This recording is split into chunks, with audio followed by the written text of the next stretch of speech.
Hello, Mark. Thank you so much for joining me today. Oh, you're most welcome. It's my pleasure to be here. At the beginning of your book, Understanding Quantum Thinking, you Hmm. say that if someone wants to make a change in their life, and it doesn't matter in which area, relationships, health, financial, spiritual area, it all has to begin with their thought process. So I want to ask you, why is that thought process so important? Well, it's unique to us as human beings. We're the only species on the planet that has the ability to think in a creative and conscious way. And if you look at any development, be it a chair that we're sat on, an automobile that we drive, those things were once nothing more than a thought in someone's mind. So when we think about something, we come up with the creative ability to turn that thought into a reality. So thoughts are very, very important, and I think one of the sad facts with many people is that I think the estimation is about 95%. I may be wrong, but it's very high. But 95% of people will have the same thoughts they had yesterday and the day before. And that then ends up with the experience they experience every day being the same. And if you're happy with that, that's great. But if you're not, then you can't change anything unless you change the way that you choose to think. And by changing what goes on internally, you change what you experience externally. Mhm. And how can someone change like very toxic thought patterns? I guess it's not so easy when we repeat over and over again something that is not really helpful for us, like thoughts. So how can we change that? What is the The, easiest way? the easiest way, Is well, there an easy way? yeah, there is. I mean, it's like anything though. It's like going to the gymnasium. You can't just go once. You've got to go all the time.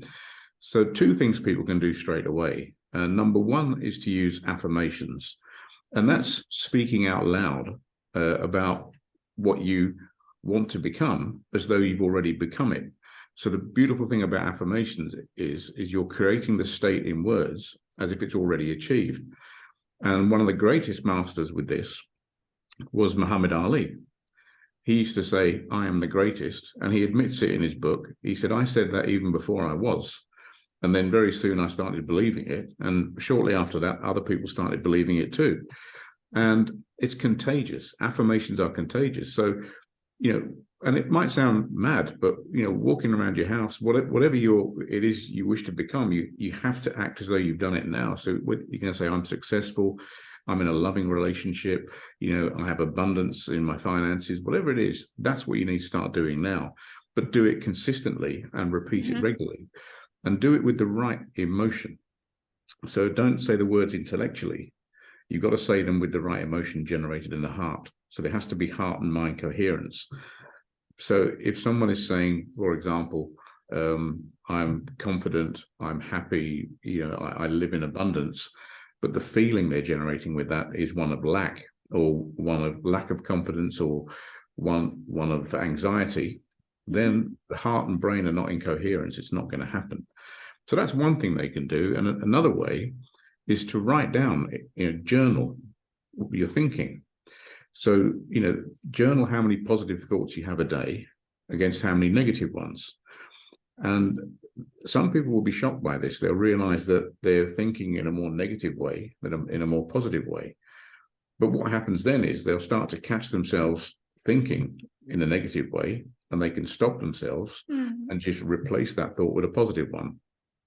And because the brain cannot hold two opposing thoughts at the same time, the more powerful thought will dominate. So in the early stages, if someone is living in a state of lack or in despair, they have a poverty mindset, so they're always worrying about, I'm not successful, I'm not clever, whatever. They need to catch themselves doing that, stop, and just replace it with, I am successful, I am confident, I am good, I am worth it. Generate that feeling as though it's already happened, that feeling of gratitude. And they're the two starting blocks, I would say, for anyone. What if we cannot believe in those thoughts in the beginning? Let's say that someone is going to repeat, I'm the most successful person in whatever area, singing area. And what if doesn't feel right? So should we repeat it until somehow we get to the point where the feeling is present as well? Or what is the recommendation in such situation where those thoughts they don't make any sense in the beginning? No, fake it till you make it is what I would say. Because you bound. I mean, I did. I felt really stupid when I first started doing this, but I was in a position where I had no choice. I had no money. I was £80,000 in debt. I was about to lose the house.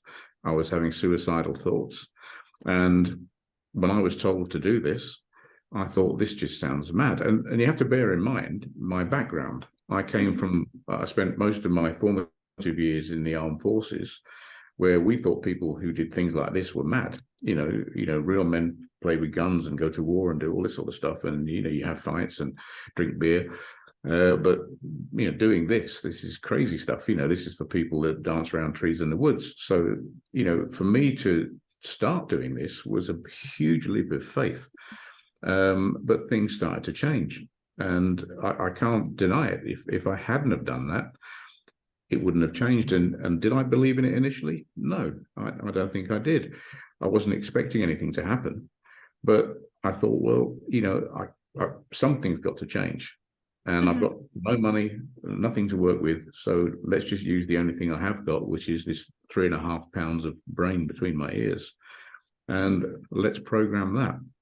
And it worked. Mm-hmm. And what else is involved in the creation of the desired life? You said feelings, maybe they really matter. Can you talk to us a little bit more about that? And how about actions in the whole process, or maybe something else? Yeah, feelings hugely important. And one way you can think of this is if you have the intention in your mind of what you want to be, that's you're sending the signal out to the cosmos. You're saying, this is what I want to be. When you generate the heartfelt emotion of thanks or gratitude for having received it, okay, the universe is sending it back to you, because you only say thank you or you only feel grateful when you've received something. So by creating the mental intention, you visualize what you want to be as though you've become it now. That's the key skill. And then you have the heartfelt emotion that's in sync with your thinking patterns, that's generating the emotion of gratitude for having already received it. And that's the quickest and fastest way of doing it. So that's the most important thing. You have to act as though you've already done it. So when I was... Not so easy, I guess, for most of the people. No, but we did it when we were children. When we were children, we played whatever, cowboys and Indians, doctors and nurses. We just did it. And we sort of engrossed ourselves in this imaginary world. And we have the greatest virtual reality machine between our ears. And that's what it's for. But one of the things I did when I was in that position where I was about to lose everything was I used to go to car dealerships like Bentley and Range Rover and Jaguar. And I used to dress up as smart as I could afford. And I'd go and test drive. So I'm interested in buying a car. And I'd go and test drive, Bentleys and Range Rovers and Jaguars. So you would get the immersed experience of actually having what you wanted all around you and being part of it. And that really helps accelerate the process. But the second point you made is taking action. You have to take action. Just sitting there and thinking it's going to happen is not necessarily going to make it so. But you have to go out and take some form of action and take massive action, change everything you're doing and just go out there. So, for example, one of the things I was told when I had no money was I had a £5 note, and this book told me, go and change that for £1 notes, because we had notes in those days, not coins. and go and give a £1 note to people who had less than you, people who were begging on the streets. And I thought, well, this is my last £5. I need something to eat. But I thought, no, hang on. I'm thinking from a poverty mindset. Let's go to the position of abundance so that I can just have more. So I went and did that and gave people £1 each, gave it to 5 people, gave away my last £5. But then things started to happen. I was getting phone calls. Was I interested in doing this work? I was asked to run a course for this, and money was coming in. Now, what you desire will never necessarily come to you in the form you expect. It will come in either other ways, or if the universe or the cosmos has got something greater in store for you, it's not going to give you necessarily what you desire. It'll give you something better. So one thing leads to another. And a prime example of that recently is someone contacted me by email who I'd never heard of or didn't know.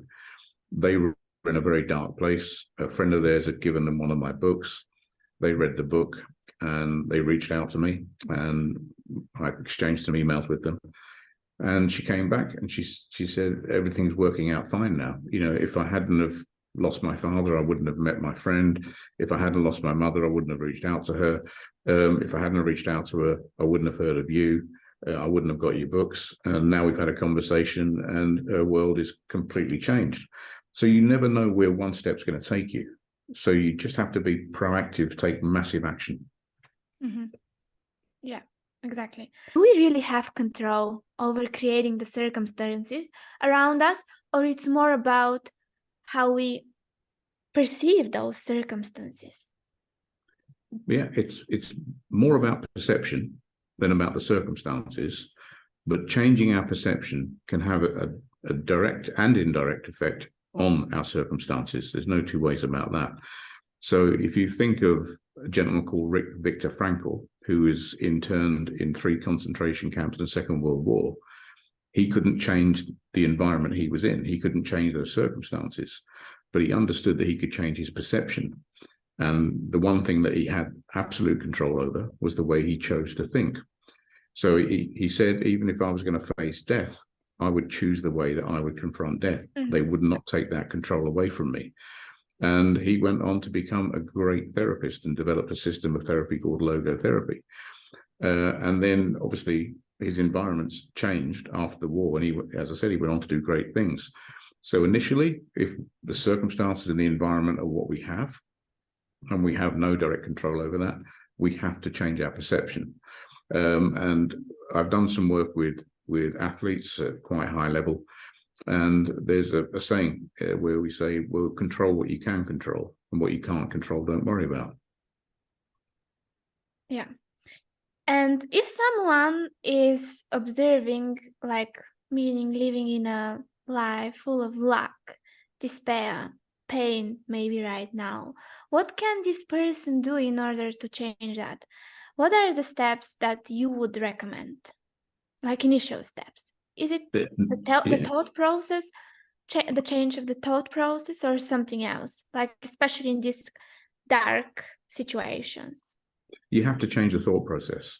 If someone is living in a state, as you say, of poverty or despair or pain, that's the circumstances they're in. But how they choose to think about that, how they choose to perceive that, is the most important thing. Because if you focus on the lack of what you have in your life, you're going to get more lack. You're going to stay there. If you say, well, it's not my fault, but I've got no money. I've got this pain.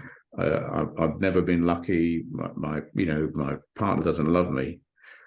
That's the message you're sending out. And you're not just sending it out, to the person that may be in your environment. You're not just sending it out to yourself. You're sending out a frequency and a vibration into the universe. And if you think about this for a second, people think that breathing is just, we take it for granted. But when we breathe, we're joining 8 billion other people on the planet who are breathing, tens of billions of animals that are breathing, 400 billion, I believe, different kinds of plants that are all breathing. We're all doing this at the same time. Our one breath contains a septillion number of molecules. That's a billion molecules. And it takes 1 year for our breath to go around the earth and affect everyone on there. So we're all totally connected with one another. And, because energy doesn't die, it can't be created, it can only be transformed. At some point in our lives, we're probably breathing in the same molecules that Christ once breathed, Buddha once breathed, maybe even Adolf Hitler once breathed. But that's happening. So we affect everything, and everything affects us. So going back to this poor person that's sat in that position where they have lack and poverty, you have to change your mindset. You have to affirm the fact that you are what you intend to become. You have to get heart and mind coherence, so you're generating that emotion of gratitude for having already received it. And keep doing that, because if you think about what reality isn't what we're seeing. We have 7 billion light receptors on our eyes that let light in. But when that light goes into our eyes, it goes to various junction boxes in the brain. It's distributed around the brain. And when it comes back to the thalamus, there's 80% more information contained in that final product than what went in the first place. And then we have 100 million light generators at the other end of the optic nerve that's pushing that light out. So what we see and what we experience is a small percentage of what reality is. What we're creating is what's coming out from within. So that person, that position, take a leap of faith and do the affirmations, do the visualizations, do the heart-mind coherence. It will reap benefits. Why do you think it's so difficult for a lot of people to believe that it's actually that simple, changing the way we think and the way we feel? Because we usually look for more difficult answers, Because they've been conditioned. When we're born, up to the age of 7, we're downloading information from our environment, from the people around us, our parents, whoever. So we're learning based on what other people are doing. And by the age of 7, our world model is set. The neurology in our brain is set. So we just go off and repeat the patterns and do what everyone else does. And we're taught, we're taught that, go to school, get your exams, you'll get a good job. When you get a job, work hard, you'll be successful. And we get caught up in this commercial aspect of living. And then the same with healthcare. If you're ill, go and see the doctor. If you're ill, take this pill. And we just accept it because that's the norm, and that's what everyone else does. So we go along and do it. So sometimes it's quite hard for people to break out of that, particularly when everyone else is doing it. But if it worked, and let's just take health for a moment, we're living in one of the most technologically advanced ages that mankind's ever experienced. We've got more medical equipment, more medicines than we've ever had in the history of mankind. But we have more people, including young people and children, suffering with depression. We've got more people in work suffering with work-related stress. There's more chronic illnesses and diseases. People are having heart attacks more than ever before, strokes, they're getting diabetes. So if the system worked, why aren't we all getting healthier? Yet we have evidence. I've got a book on my shelf there of a Buddhist monk, Phakyab Rinpoche. He had gangrene in his leg. He spent 6 years in a Chinese gulag, and when he managed to escape and flee to America, he went to hospital. They did all the tests on him to make sure he was fine, and they found that he had gangrene in his leg. And they said, well, we need to amputate your leg. He said, no. And he wrote to the Dalai Lama and said, I don't want to amputate my leg. What should I do? And the Dalai Lama replied and said, look, you have everything you need to heal yourself inside of you. Meditate on it, heal yourself, and become an inspiration for others. And that's what he did. He cured his gangrene through meditation. And I know people who've had brain injuries that were told they'll never walk again. And through meditation and visualization and gratitude exercises, that one person is now doing triathlons and open water swimming and raising money for charity. I know another person who had cancer, and it was terminal. And he's a Christian, and he prayed and prayed and prayed, and he prayed that he was already healed. because he believed that he was healed, and he's now got no cancer. And I could reel off so many like this, but we're not told of these things. Now, I would like to make a point right here, is that if someone is genuinely ill, don't discard going to the doctor. Okay, you may need to do that, but think about how your mind plays a role in this. For every thought we have, the largest pharmaceutical drug manufacturing company in the world is in our brain. It's called the hypothalamus. So if we think in a positive way, we'll produce, I think it's roughly 1,200 nutrients that goes to every one of the 50 to 60 trillion cells in our body and nurtures it. When we think in a negative way, we produce thousands of toxins that toxify every one of the 50 to 60 trillion cells in our body. And cells need nutrients to communicate. So if we put toxins in there, they stop communicating. And that's why we get disease, because the body's not at ease. And we get people, they'll see a doctor, they'll get a negative prognosis, and they'll just go, well, that's it. There's no hope. There's every hope. If we change the way we choose to think, if we change the way we choose to perceive the situation, so we're back to the basic thing, which is controlling our mind and controlling our thoughts. Exactly. That's so important, to control our mind and our thoughts. And I want to ask you now, what is the unconscious mind? I'm quite sure that most of the people that are watching or listening to us right now, that they have heard about that. And what exactly is the unconscious mind? Right. Well, we obviously have two minds, which is our conscious and our unconscious mind. And our conscious mind is aware of what we're doing now. So I'm aware that I'm talking to you. I'm sat on this chair. I can see the lights in the room. So I'm aware. Our conscious is our awareness. Our unconscious mind is where all the programs are stored. So if you think about it like a computer, when we buy a computer, we have a hard drive on the computer. That's like our unconscious mind, where we store everything. When we open up a program and we start working on something, we access random access memory on a computer. That's like our conscious mind. So we do our daily chores, our daily thinking is all done consciously, but our unconscious mind stores our programming. So all our habits and behaviors, like breathing, our immune system, blood circulating in the body, some of the tasks we do, like driving our car, walking down the street, they're all unconscious, because once we've learned how to do something, we don't have to keep trying to figure it out. It's just stored in that big hard drive called the unconscious mind. So that's probably the easiest way of explaining the difference between the two.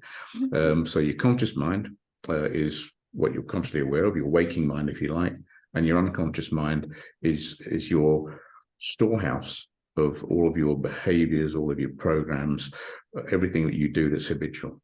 Mm-hmm. And do you think that intuition and the deep, deep wisdom that is within all of us is also part of the unconscious mind?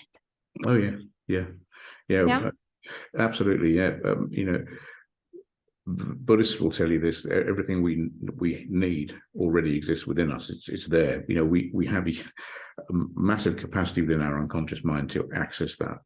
The problem is people in our modern society are always looking for an external answer to something. So they want someone to tell them, or they want a bit of entertainment. They need to watch the telly to get entertainment. Yet everything we have already exists. So if we learn to go inside, as opposed to going outside all the time, we can access this wisdom, and it's all there. And what happens if the conscious mind and the unconscious mind have different opinions? Right. Well, your conscious mind has the privilege of being able to decide to accept or reject information.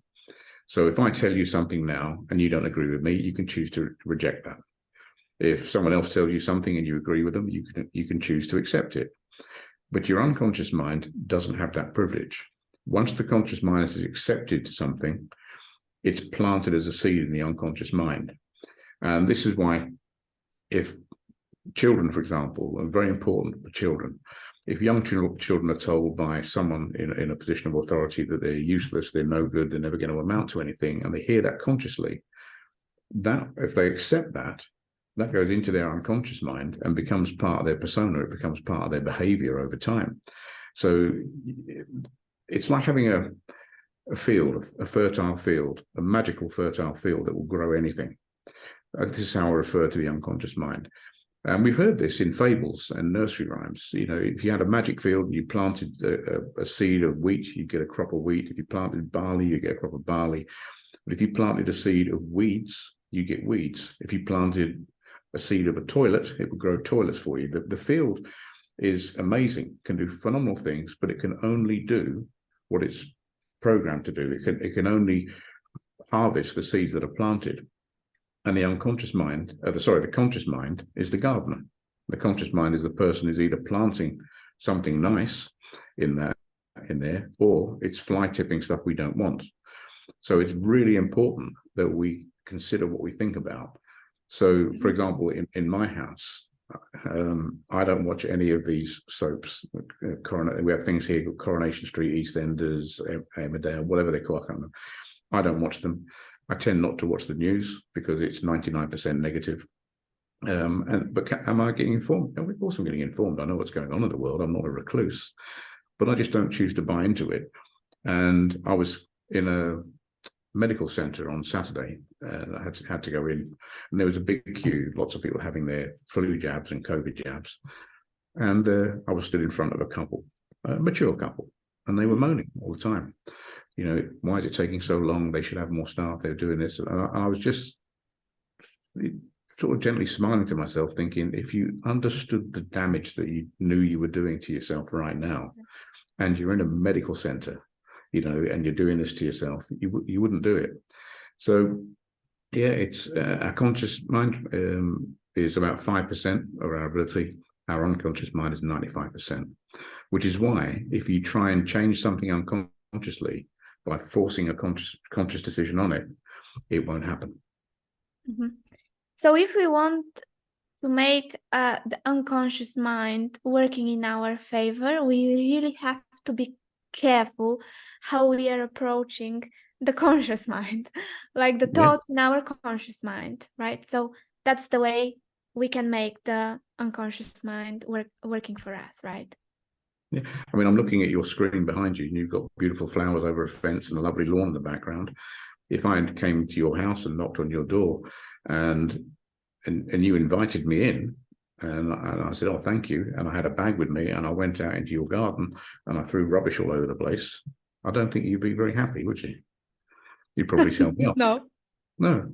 But sometimes people are inviting people into their conscious home, their mind, and allowing those people to tell them things and say things to them that, you know, are so damaging and dysfunctional. Mm-hmm. And then when the person leaves, this person's still thinking about it and repeating it. And the powerful thing about the mind is if you relive something, you don't even have to do it physically. If you just rethink it, the network associated with it gets bigger and grows and grows and grows. So if you're watching the news and it makes you sad or depressed, and then you go out with your friends and you talk about this sad and depressing thing on the news, then that network associated with that thing is growing and growing and growing. And then it becomes a permanent fixture after a while. And now they're always looking, the brain's searching for more dysfunctional information because that's what the person's craving. It's like a drug. Mm-hmm, mm-hmm. But do you think that someone can have such a huge influence over us so that they can plant negative seeds in our unconscious mind? Yeah, it's very easy to do. That's why it's so important to whom we are exposing ourselves, right? Yeah. I don't, I mean, I'm 63 now, so I don't know how long I've got left. I may go tomorrow, it could be another 10 years, I don't know. But one thing I'm aware of is the quality of time that I have. And I won't spend it with people who are miserable. I went for a drink with a friend of mine a few days ago, actually, and we went into a pub. We were stood there, and there was a group of people at the bar, and they were really having a moan about everything. And I said to my friend, let's go stand over there.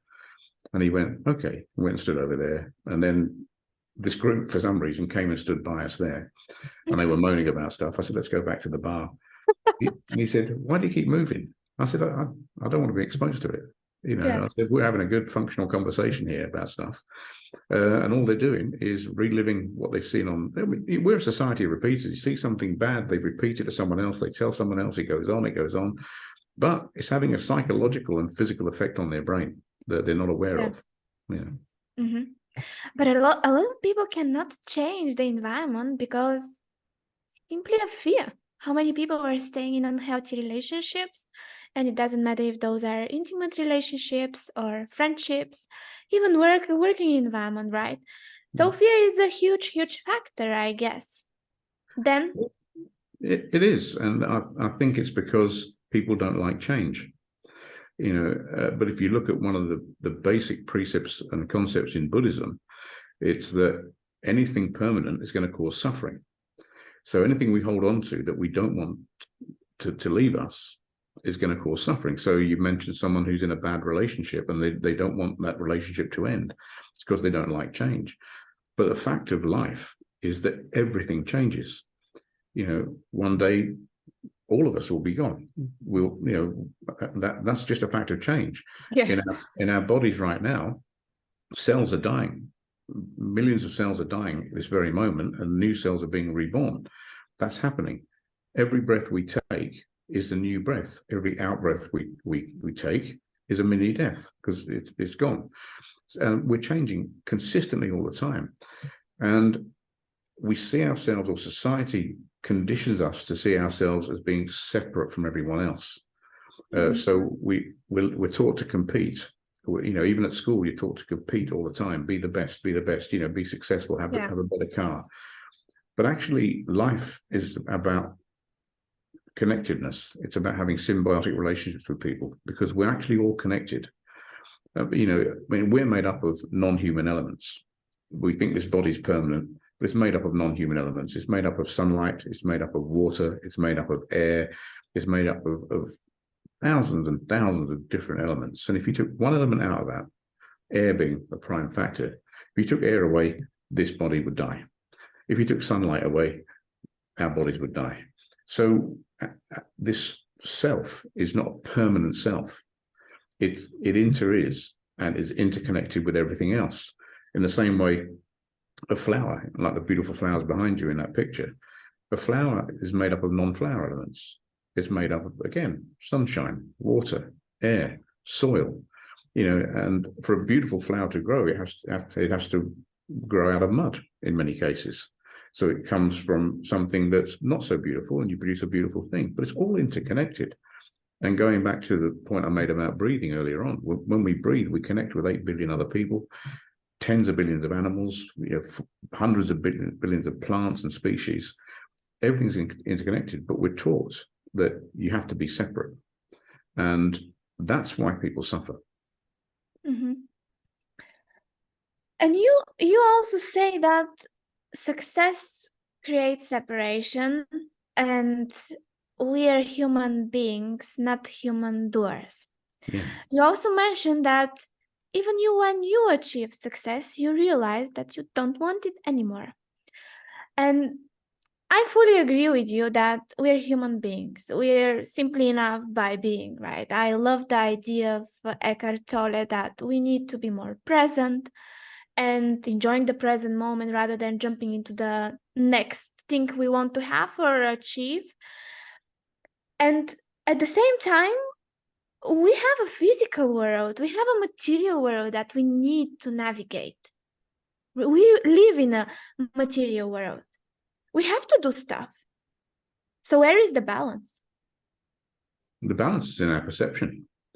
We choose to live in a material world. Our societies have developed these material worlds, and we can live in that material world quite well.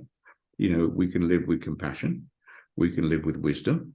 You know, but what we shouldn't buy into is the unnecessary commercialism. We need money to buy food, to buy, you know, look after our families. Of course we do. That's part of living. That's the reality of life.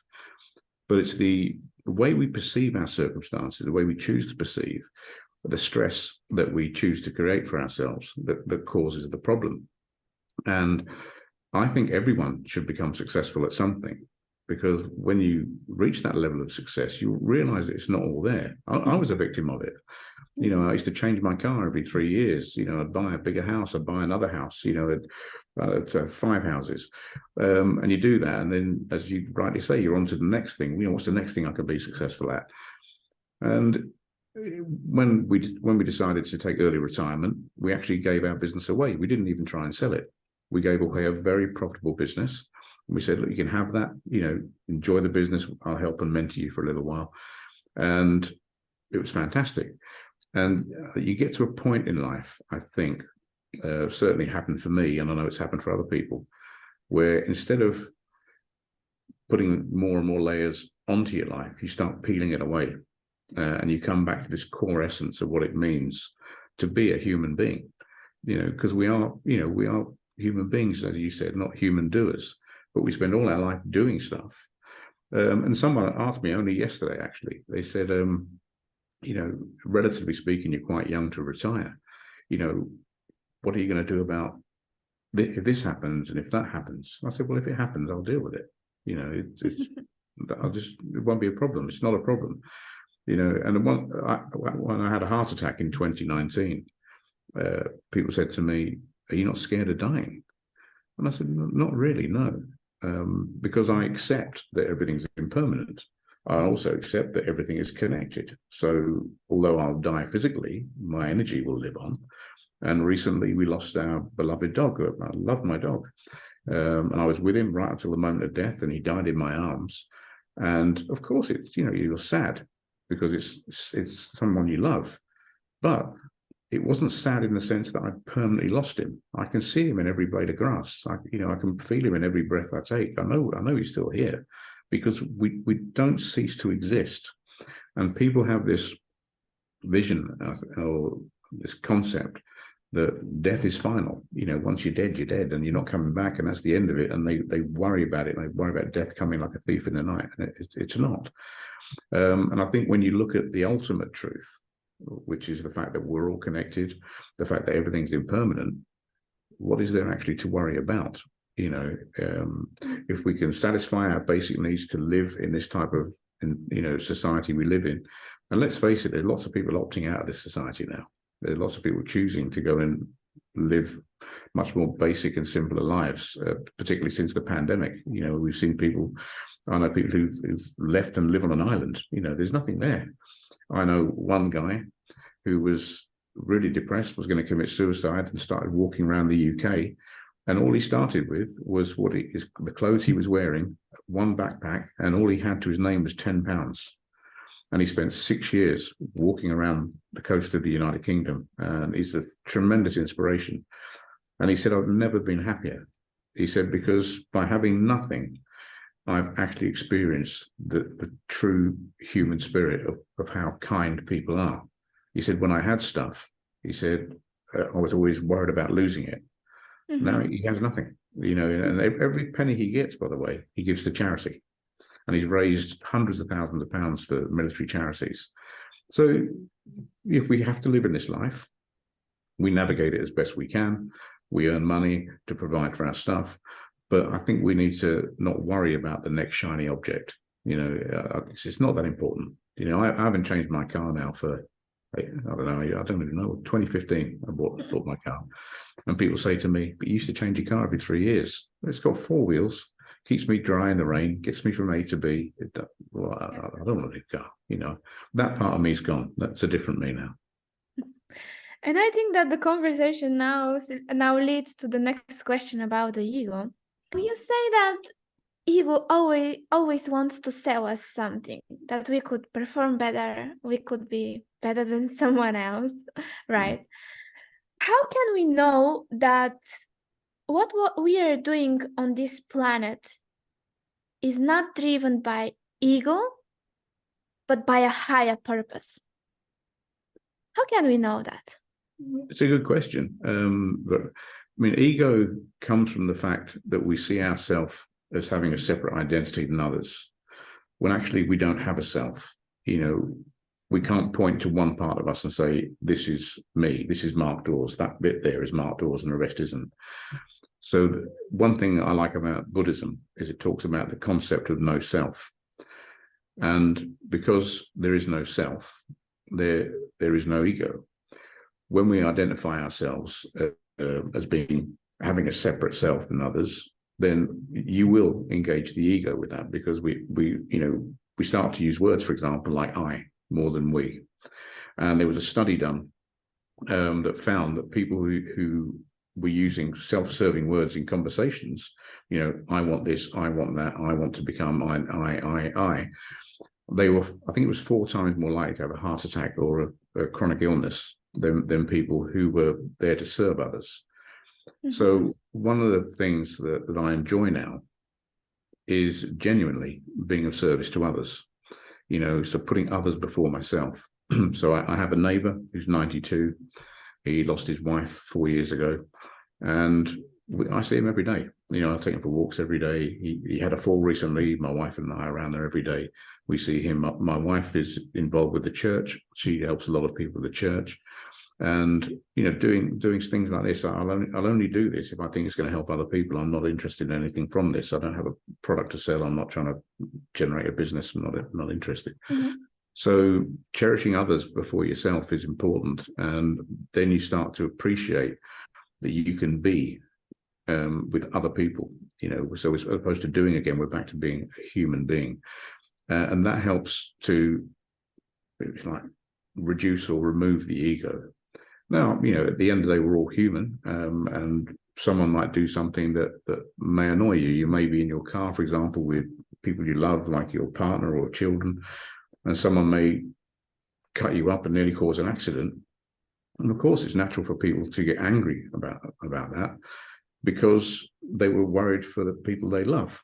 Mm-hmm. But that's an ego-driven thing, and in those circumstances, there's nothing wrong with the ego. And I was asked a question about a month ago when someone said, you talk a lot about compassion now and about having no self. What would you do if someone attacked you? And I said, what do you mean? Well, they said, if someone went to physically attack you or physically attack someone you love, what would you do? I said, I'd defend them. I'd stop them. They said, oh, but then you're using physical force. And I went, yes. And this is where we have to balance compassion with wisdom. Because if someone has a lot of compassion to help other people and someone wants to harm that person, and by harming them, they couldn't help 10, 20 or 100 other people, then the greater good of the other people has to override the fact that person shouldn't be hurt. So they stop them.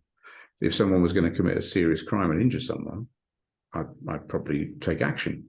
Why? Because just being compassionate and being a pacifist in the situation and allowing that person to do that, it's not wise. It's not right to do.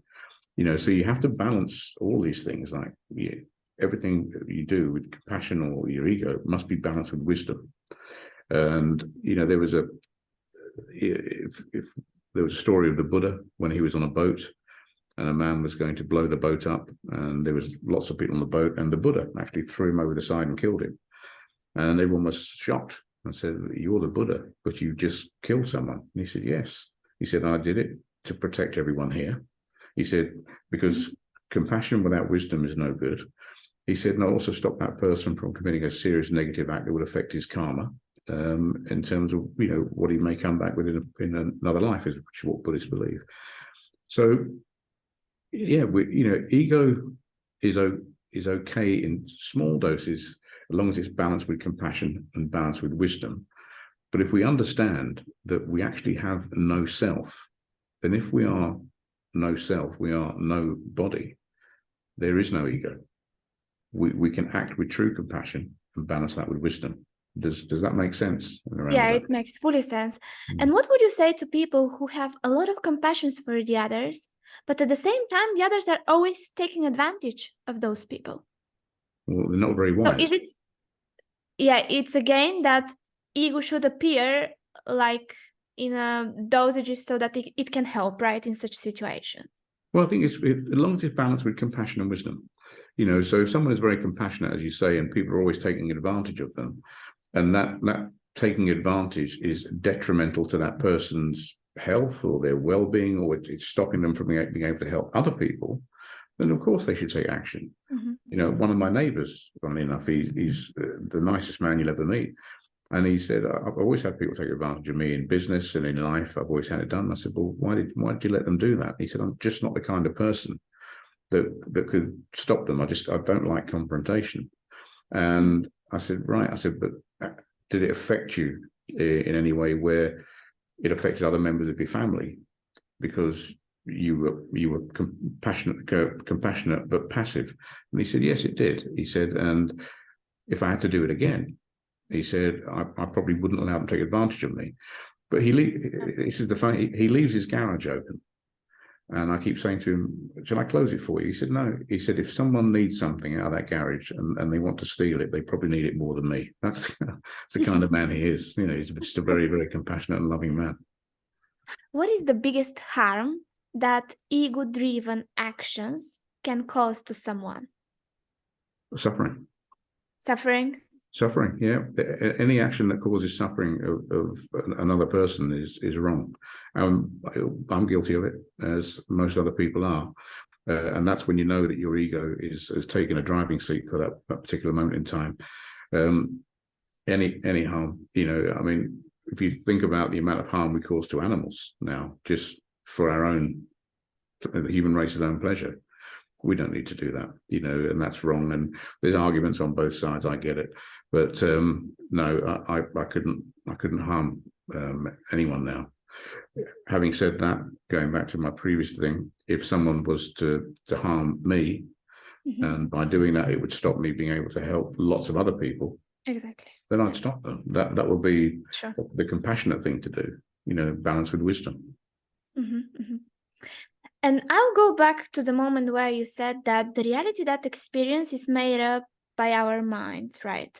80% is made up 80% by our minds. So it means that all of us, we live in kind of different realities. Do you think that there is ultimate reality that exists? In what terms? Whatever comes to your mind, like something that is so permanent and something that cannot be destroyed by anything, by anybody, let's say. Yeah, so there's the reality we experience day to day. This is our living reality. Then you've got... Yeah, that is made up by our minds, right? Well, it's made up of things we bump into, you know, objects around us. That's the reality we live in. Then you've got the absolute reality or ultimate truth, depending on what you want to call it. And that's the fact that everything's impermanent, you know, and so nothing's going to last forever. So if you're in pain, it's going to pass, you know, one day, you know, and even if someone is in pain and they die, the death brings away the passing of the pain. So you can take it to that extent. So impermanence is an ultimate truth. That's an absolute truth. Nothing's going to last forever. And the other ultimate truth is interbeing. Everything is interconnected with everything else. So we are all part of the same one. So when we're talking about changing our perception to change our reality, everything we already desire already exists if we think about it. Because if energy cannot be destroyed and it cannot be created, it can only be transformed, then everything we desire is already there. There's nothing else left to manifest. We just have to be able to access it. And that's the key skill.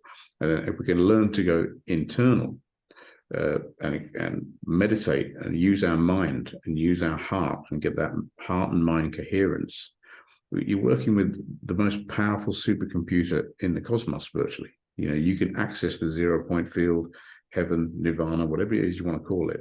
You know, Thich Nhat Hanh was a fantastic Zen Buddhist teacher. And he would say, you know, people think that you need to be good in this life so that when you die, you go to heaven. He said, heaven's here. You know, it's here right now. You know, it exists inside each and every one of us. And it says that in the Bible, you know, that heaven is here and it's now. And, you know, so there is nothing to strive for. There is nothing to gain, you know, that we already don't have. I love it. And Mark, you're retired now. Looking backwards in your life, what would you make differently? I think I'd have been kinder to a lot of people. Kinder? Yeah, I'd have been more kind. Um, And you how know, can you be kind to people who hurt you? well, because they're your teachers. They're teaching you something. So you have to see them like teachers?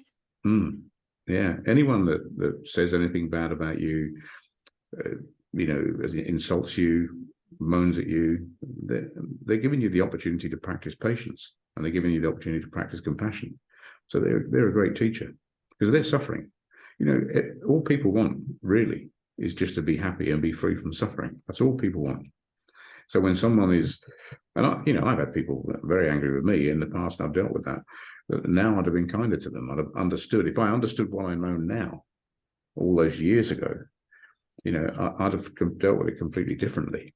But having said all of that, if I'd have changed one thing going back, would I be where I am now? Because everything has an effect that leads to somewhere else. So in one way, I definitely want to be kinder to people, but in another way, I wouldn't change anything because it's brought me to this point where I'm totally at peace now. And as an end of this episode, I play I call it a game with my guests. I will just start a sentence and I would like you to finish the sentence just with a few words, one sentence, and without thinking too much, just whatever comes. Okay? Okay. All right, the world would be a better place with more Kindness. people suffer because They don't want things to change. I really believe in. Impermanence. If I could change one thing in this world, it would be